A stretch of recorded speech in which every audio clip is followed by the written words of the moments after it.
माणसाच्या जीवनामध्ये 13 गोष्टी अशा आहेत की त्या 13 गोष्टी माणसाच्या जीवनामध्ये पुण्याईनं प्राप्त होत असतात. त्या 13 गोष्टी प्राप्त होण्यासाठी माणसाचं पूर्वजन्मीचं पुण्याचं असावं लागतं. पुण्य जर नसेल तर माणसाला त्या 13 गोष्टी भेटत नाहीत. कोणत्या गोष्टी? मानुष्यवर वंशजन्म विवयो दीर्घायुरारोग्यता सन्मित्रम सुसुतम सती प्रियतमा भक्तिश्च नारायणे. काय सांगितलं? माणसाचा जन्म होण्यासाठी माणसाचं पूर्वजन्मीचं पुण्य लागतं. कारण माणसाचा जन्म दुर्लभ सांगितलेला आहे. दुर्लभो मानुषो देहो देहिनां क्षण भंगुरा तत्रापि दुर्लभ कुंट प्रियदर्शना. माणसाचा जन्म किंवा माणसाचा देह दुर्लभ सांगितलं. नरदेह दुर्लभ जाना शतवर्षाची गणना यामध्ये दुःख यातना तुम्ही आठवा मधुसूदना. माणसाचा जन्म दुर्लभ सांगितला.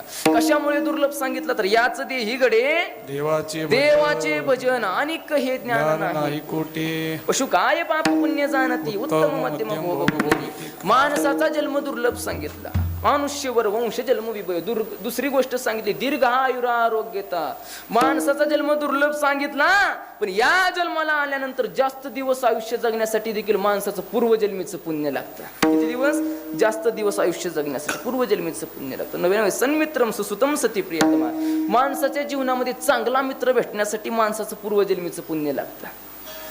सन्मित्रम सुसुतम सती प्रियतमा. चांगला पुत्र भेटण्यासाठी, नवे चांगली पत्नी भेटण्यासाठी पूर्वजन्मीचं पुण्य लागतं. आणि शेवटचं म्हणजे माणसाच्या जीवनामध्ये नारायणाची भक्ती करणारे पुढे लेकरं बाळ जन्माला येण्यासाठी पूर्वजन्मीचं पुण्य लागतं. कारण पुढे जर मुलं बाळ आपले चांगले